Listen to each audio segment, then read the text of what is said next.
Bienvenidos a este video, mi nombre es Isabel Botello y estoy muy feliz.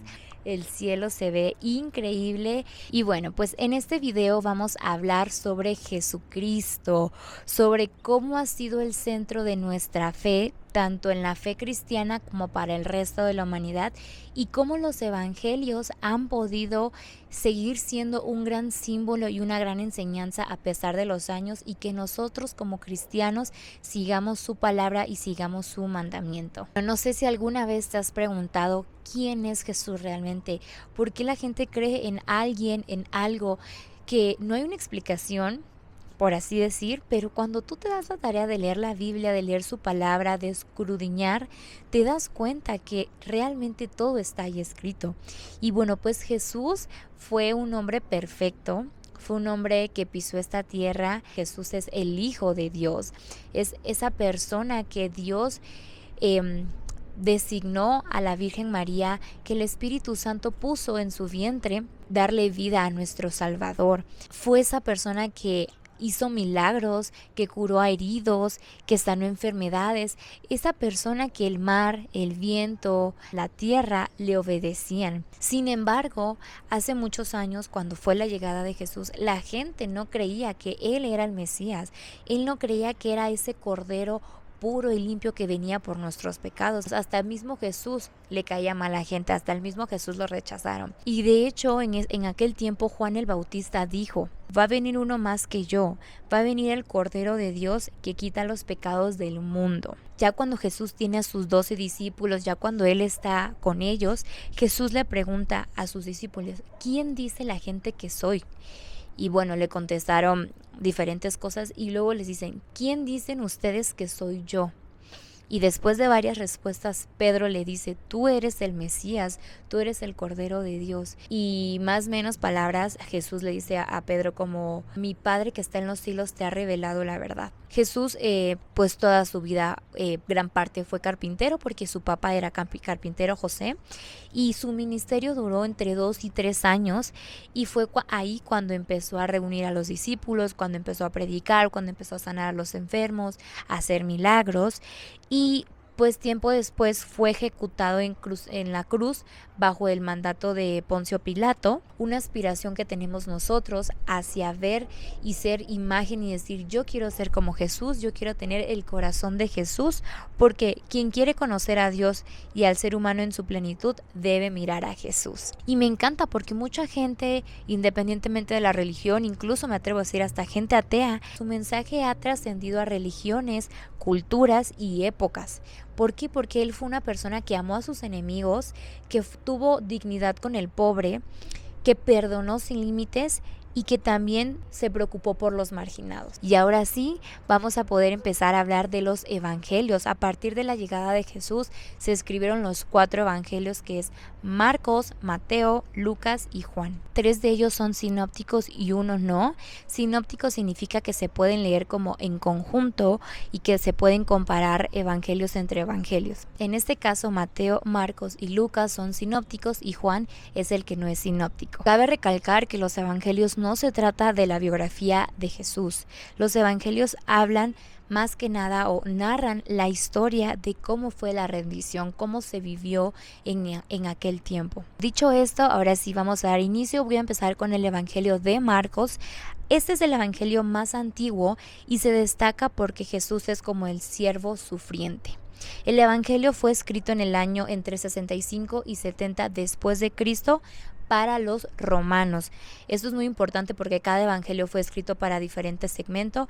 En este caso, Marcos fue escrito para los romanos. Y Marcos fue un intérprete de Pedro y fue el que escribió con exactitud, no en el mismo orden, pero sí cómo sucedió en aquel tiempo. Este evangelio es muy breve, tiene 16 capítulos y parece que está escrito con cierta urgencia o inmediatez, porque durante los capítulos menciona mucho esta palabra. Y la estructura que tiene Marcos se centra en 3 narrativas. La primera es el ministerio de Jesús en Galilea. La segunda se centra en el viaje que va de Galilea a Jerusalén. Y el tercero es el propósito que tiene al entrar a Jerusalén, que es llegar triunfante y resucitar. Y también vemos en Marcos que hay 3 pilares fundamentales. El primero fue el discipulado. El evangelio fue dirigido a la comunidad opresora, que en este caso eran los romanos. El segundo es el servicio, cómo aprender a servir. Y tercero, pues es el reino de los niños, el reino de Dios. El propósito de su estancia en Jerusalén fue la pasión de Cristo, ¿no? Y lo describen estos 5 pilares. La primera fue la última cena. El segundo fue el arresto, el tercero fue el juicio que le dieron a Jesús, el cuarto fue la crucificación y el quinto fue la resurrección. Y pues pasando al siguiente evangelio vamos con Mateo. Mateo está dirigido a los judíos y presenta a Jesús como el nuevo Mesías. Cristo no vino a morir la ley, sino vino a cumplirla y nos fue dada para darnos el propósito del corazón de Dios.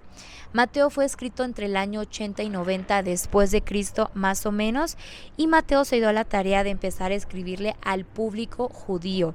Como bien se sabe, Mateo fue uno de los 12 discípulos que Jesús tuvo y durante todo el evangelio fueron dirigidos e inspirados por el Espíritu Santo.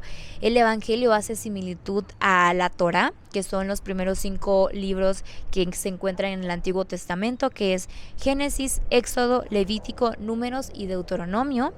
Y bueno, en los primeros capítulos de Mateo podemos encontrar cómo hace énfasis en las señales y milagros que realizaba Jesús durante su ministerio que estuvo en esta tierra. Les quiero platicar 4 claves importantes que hay en este evangelio.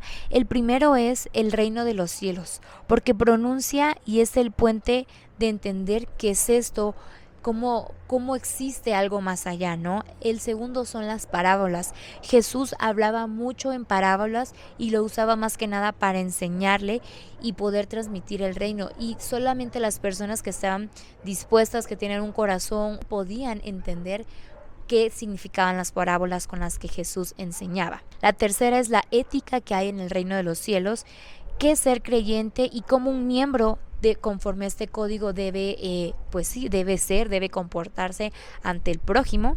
Y la cuarta era la gran comisión. Jesús dijo, vayan a todas las naciones y hagan discípulos. Jesús nos dejó una tarea. Y bueno, ahora pasando al tercer evangelio es Lucas. Lucas habla mucho de la misericordia y de la universalidad del mensaje que tiene Dios.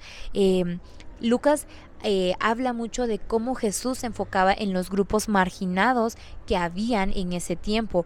Estos grupos eran las mujeres, los pecadores y los samaritanos. Les quiero leer 4 puntos importantes que tengo acerca de Lucas. El primero es que el evangelio al frente del ministerio de Jesús. El segundo es al frente de la iglesia. Eso lo podemos encontrar en Hechos, sin embargo está relacionado con varios versículos de Lucas. El tercero es que ya que hay un gozo, hay una manifestación constante del Espíritu Santo. Por ende, la gente está gozosa, la gente está radiante. Y la cuarta es la salvación universal, que es para todos, ¿no? Porque toda obra que viene de Dios produce un gozo en nuestro corazón y en nuestro espíritu. Y bueno, pues finalmente ya llegamos al último evangelio, Juan. Este es el único evangelio que no es sinóptico. Recuerdan que se los platiqué al principio. Sinóptico es que no tiene como similitud o que no lo puedes comparar con los otros evangelios. En Juan nosotros podemos encontrar que es un evangelio profundamente teológico, en el cual revela a Jesús como el verbo.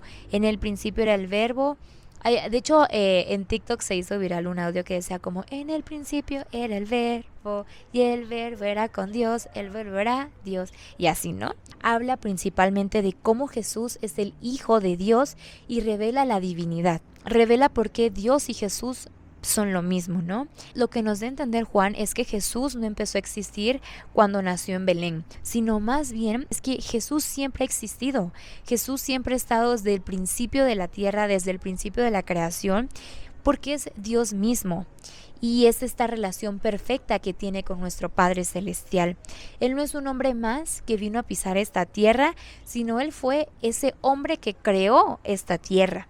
Lo que significa que Jesús es la luz de nuestra vida y que ni las tinieblas ni la oscuridad pueden contra Él. Como veíamos al principio, Muchos no creían que su ministerio fuera verdad, no creían que Él era el Mesías y que venía enviado directamente del Padre. En Juan vemos 7 declaraciones, las cuales podemos ver el yo soy. Y Jesús dijo: yo soy el pan de vida, yo soy la luz del mundo, yo soy la puerta, yo soy el buen pastor, yo soy la resurrección y la vida, yo soy el camino, la verdad y la vida, y finalmente yo soy la vid verdadera. Porque la ley por medio de Moisés fue dada, pero la gracia y verdad solamente vinieron por medio de Jesucristo. El conocimiento que nos da los evangelios es profundo, porque no solo nutre nuestra fe personal, sino también es el motor de nuestra misión cristiana, porque debemos llevar a todos los rincones de la tierra el anuncio que Jesús es el Señor y es el Salvador del mundo. Y bueno, pues espero que les haya gustado este video, que Dios te bendiga y te guarde. Bye.